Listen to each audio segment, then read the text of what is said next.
രാഹുൽ ഗാന്ധി തീരുമാനിക്കുന്ന പോലെ കാര്യങ്ങൾ. പക്ഷേ എന്നാലും വി.ഡി. സതീശനാണ് കൊടുക്കേണ്ടത്. അതാണ് ജനങ്ങൾ ഒറ്റ പറയണത്. കാരണം അതാ നല്ലത്. എന്ന് വെച്ചാൽ പുള്ളിയുടെ ഒരു അജണ്ടയാണ് ഇപ്പൊ ഇവരെ UDF-നെ കൊണ്ടുവന്നത്. തീർച്ചയായിട്ടും അത് അംഗീകരിച്ചേ പറ്റുള്ളൂ. അത് കൊടുത്തില്ലെങ്കിൽ പിന്നെ അത് വണ്ടത്തരല്ലേ അത് അല്ലേ? കൊടുക്കുമായിരിക്കും എനിക്ക് തോന്നുന്നത്. അത് ഇവിടെ ബുദ്ധിയുള്ള കോൺഗ്രസ്സുകാർ ബുദ്ധിയുള്ളവരാണെങ്കിൽ അത് ചെയ്യും. അതാ തീറായി. പക്ഷേ ഇടതുപക്ഷ സർക്കാരിനെ സംബന്ധിച്ച് ആ ഒരു കാര്യവും മോശമായി ചെയ്യരുതായിരുന്നു. അത്രേ ഉള്ളായിരുന്നു. അതാണ് ചെയ്യുന്നത്. അപ്പോൾ സാധാരണക്കാരന് ഒരു സർക്കാരാണ് ഇടതുപക്ഷ സർക്കാർ. അവർ കയറിയപ്പോൾ സാധാരണക്കാർക്ക് വേണ്ടിയിട്ട് അവർ ചെയ്യണമായിരുന്നു. ആ ചെയ്തതിൽ അവർക്ക് കുറവ് സംഭവിച്ചു. അധികാരത്തിൽ വന്നല്ലോ, ഭൂരിപക്ഷത്തോടെ കേരളം ഒന്നടക്കം വന്നല്ലോ. അപ്പോൾ ചേട്ടൻ്റെ ഒരു അഭിപ്രായം പറയാമോ? എൻ്റെ അഭിപ്രായം എന്ന് പറഞ്ഞാൽ ഇവിടെ BJP ഇപ്പോൾ പറയുന്ന പോലെ തന്നെ BJP ഒരു വർഗീയ ശക്തിയാണെന്നാണല്ലോ ഇവിടുത്തെ നാട്ടുകാർ പറയുന്നത്. തീർച്ചയായിട്ടും. പക്ഷേ എന്നാൽ അങ്ങനെയാണെങ്കിൽ ഇപ്പോൾ ഗ്രൂപ്പായിട്ടുള്ള മുസ്ലിങ്ങളുടെ വോട്ട് കൊണ്ടല്ലേ UDF ഇപ്പോൾ കയറിയിരിക്കുന്നത്. വിസിഡ് വോട്ട് കൊണ്ടല്ലേ കയറിയിരിക്കുന്നത്. അപ്പം അത് വെച്ച് നോക്കുമ്പോഴത്തേക്കും മുസ്ലിങ്ങളും ഒരു തീവ്രവാദി സംഘടനയല്ലേ? ആണല്ലോ. അപ്പം അഖിലേന്ത്യാ മുസ്ലിം ലീഗ് അതുപോലെ തന്നെ മുസ്ലിം ലീഗ് ഇതെല്ലാം സത്യം പറഞ്ഞാൽ ഒരു BJP പോലെ തന്നെ ഒരു തീവ്രവാദി സംഘടന തന്നെയാണ്. അവരുടെ വോട്ട് കൊണ്ടല്ലേ ഇപ്പോൾ UDF കയറിയിരിക്കുന്നത്. അപ്പോൾ ചേട്ടാ ഞാൻ ചോദിക്കട്ടെ, ഞാൻ അതിലോട്ട് കിടക്കുന്നില്ല. എൻ്റെ സംശയം, നമുക്ക് രണ്ടുപേർക്കും പറയാം, അഭിപ്രായ വ്യത്യാസം ഉണ്ടാവുമല്ലോ. അപ്പോൾ എൻ്റെ ഒരു അഭിപ്രായം എന്ന് വെച്ച് കഴിഞ്ഞാൽ 10 കൊല്ലം ഭരിച്ചല്ലോ ഈ LDF ഭരണം. ഭരിച്ചു. അപ്പോൾ അതിൽ പോരായ്മകൾ ഉണ്ടായിരുന്നല്ലോ. പോരായ്മകൾ ഉള്ളതുകൊണ്ടാണല്ലോ ഈ ജനങ്ങൾ മാറ്റി ചിന്തിച്ചത്. പോരായ്മകൾ ഉണ്ടായെന്നുള്ളതല്ല, ഒരു സർക്കാരിനെ സംബന്ധിച്ച് അവരുടെ പരിധിയിൽ നിന്ന് ഭരിക്കുമ്പോഴത്തേക്ക് അതിൻ്റെ അകത്ത് കുറച്ച് പോരായ്മകളൊക്കെ ഉണ്ടാക്കാം. അപ്പോൾ അവർ നല്ല കാര്യങ്ങളും ചെയ്തിട്ടുണ്ടല്ലോ. അപ്പം നല്ല കാര്യങ്ങൾ ജനങ്ങൾ കണക്കിലെടുത്തിട്ടില്ല. അപ്പം ഇപ്പം നമ്മളൊരു കാര്യം മോശമായിട്ട് ഒരു കാര്യം ചെയ്യുകയും നല്ല 10 കാര്യം ചെയ്താലും ആ മോശമായ കാര്യം മാത്രമേ ആദ്യം വരുള്ളൂ. അപ്പോൾ ഈ 10 കാര്യം ചെയ്തത് കാണത്തില്ല.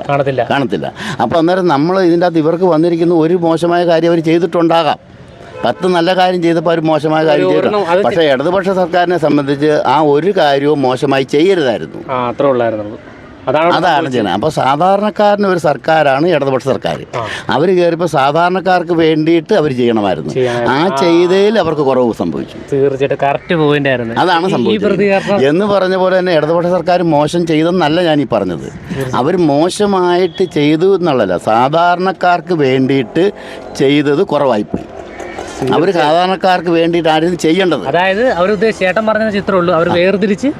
അതെ, അങ്ങനെ കുറച്ച് കാര്യങ്ങൾ അവർക്ക് ചെയ്യാൻ ചെയ്തു. അവർ നല്ല കാര്യങ്ങളും ചെയ്തിട്ടുണ്ട്. നല്ല കാര്യങ്ങൾ ചെയ്ത് ആരും പരിഗണിച്ചിട്ടുണ്ട്. യഥാർത്ഥ പോയിന്റ് ഇച്ചിരി പറഞ്ഞ പോയിന്റ് അതാണ് ആ മർമ്മത്തിന്റെ അടിയത്. അല്ലെങ്കിൽ ധർമ്മടത്ത് ഇങ്ങനെ ഒരു വരത്തില്ലായിരുന്നു അല്ലേ? അപ്പൊ ചേട്ടന് ആ 10 വർഷത്തെ ഭരണത്തോട് യോജിക്കുന്നുണ്ടായിരുന്നു? നല്ല ഭരണമായിരുന്നു. അപ്പോൾ അവരുടെ ഭരണത്തോട് ഞാൻ ഒരു 80% യോജിക്കുന്നുണ്ടായിരുന്നു. 20% ഞാൻ എതിർപ്പായിരുന്നു. ഞാനൊരു ഇടതുപക്ഷക്കാരനാണ്. എങ്കിലും 80% യോജിക്കുകയും 20% അവരുടെ ചെയ്തികളെ ഞാൻ എതിർക്കുകയും ചെയ്തിട്ടുണ്ട്. തീർച്ചയായിട്ടും. അതെ, അതാണ് പൊളിറ്റിക്സ്. അതാണ് ഇപ്പൊ ഇപ്പോഴത്തെ സത്യം പറഞ്ഞ ഇടതുപക്ഷ സർക്കാരിനോടുള്ള വെറുപ്പ് കൊണ്ടാണ് UDF-ന് ജയിച്ചത്. എന്ന് വെച്ചാൽ UDF-നോടുള്ള അനുകൂലം കൊണ്ടല്ല. ഇപ്പോഴത്തെ ഭരിച്ചുകൊണ്ടിരുന്ന സർക്കാരിനോടുള്ള ജനങ്ങളുടെ എതിർപ്പ് പ്രകടിപ്പിച്ചു. അപ്പോൾ അത് UDF-നോടുള്ള താല്പര്യത്തിന്റെ പുറത്തല്ല. മനസ്സിലായി. അതാണ് അങ്ങനെയാണ് സംഭവിക്കുന്നത്. ഇത് ആദ്യമായിട്ടല്ല കേരളത്തിൽ ഇങ്ങനെ വമ്പം ഭൂരിപക്ഷത്തോടെ. അതെ, കേരളത്തിൽ ഇപ്പോൾ 57 തൊട്ട് വരുമ്പോൾ നോക്കുകയാണെങ്കിൽ ഇത്രയും ഭൂരിപക്ഷത്തോടെ ഇതുവരെ ഒരു സർക്കാർ അധികാരത്തിൽ വന്നിട്ടില്ല. അപ്പോൾ LDF സർക്കാർ പുല്ലുവിലയായിട്ട് ജനങ്ങളാണ് കണ്ടത്. അങ്ങനെ പറയാൻ പറ്റില്ല. പക്ഷേ UDF സർക്കാർ ഇപ്പോൾ ഇത് ഞാൻ പറഞ്ഞില്ലേ, UDF സർക്കാരിനോടുള്ള UDF-നോടുള്ള താല്പര്യത്തിന്റെ പുറത്തല്ല. എനിക്ക് മനസ്സിലായത് LDF-നോടുള്ള വെറുപ്പാണത്. അതെ, അതവിടെ തീർത്തു. അതാണ്. പിന്നെ ഇതിൻ്റെ അകത്ത് മുസ്ലിങ്ങളുടെ ഹോളായിട്ട് വോട്ട് UDF-ന് കിട്ടിയിട്ടുണ്ട്. അപ്പോൾ അതൊരു വർഗീയതയല്ലേ? തീർച്ചയായിട്ടും. അപ്പോൾ അങ്ങനെ വെച്ച് നോക്കുമ്പോഴത്തേക്കും BJP-ക്കാരും ഇവരും എല്ലാം ഒരേ തട്ടിലല്ലേ വരുന്നത്. തീർച്ചയായിട്ടും. അപ്പോൾ അങ്ങനെ വരുമ്പോഴത്തേക്ക് ആൾക്കാർ മറിച്ച് ചിന്തിച്ചു. അപ്പം BJP-ക്ക് വേണം അവർ വോട്ട് ചെയ്ത് കാണും ജനങ്ങൾ. ഇപ്പം മുസ്ലിം ലീഗ് ഇതുപോലെ ഹോളായിട്ട് അങ്ങോട്ട് പോകുമെന്ന് മനസ്സിലാക്കിക്കൊണ്ട് ഇവിടുത്തെ ഹിന്ദുക്കൾ ചിലപ്പം അവർക്ക് BJP-ക്ക് അവർ വോട്ട് ചെയ്ത് കാണും. തീർച്ചയായിട്ടും. അങ്ങനെ ചെയ്യാൻ മേലെ. ഓക്കെ ചേട്ടൻ്റെ പോയിന്റുകളൊക്കെ കറക്റ്റ് പോയിന്റ്. അപ്പോൾ ഞാനൊരു ഡൗട്ട് ചോദിച്ചോട്ടെ, ഇപ്പോൾ ഹൈക്കമാൻഡാണ് തീരുമാനിക്കുന്നത് മുഖ്യമന്ത്രിയായിട്ട്. അപ്പോൾ ചേട്ടൻ്റെ വ്യക്തിപരമായ അഭിപ്രായത്തിൽ സതീശൻ മുഖ്യമന്ത്രിയാണ്. തീർച്ചയായിട്ടും. വി.ഡി. സതീശനെ ഞങ്ങൾ തമ്മിൽ നേരിട്ട് പരിചയമില്ലെങ്കിലും പല മീറ്റിങ്ങുകളിലും ഞാൻ ഈ വാസ്തുശാസ്ത്രത്തിൽ ഞാൻ പഠിക്കുന്നൊരു വിദ്യാർത്ഥി, അതുപോലെ ചെയ്യുന്ന ഒരാളും കൂടിയാണ്.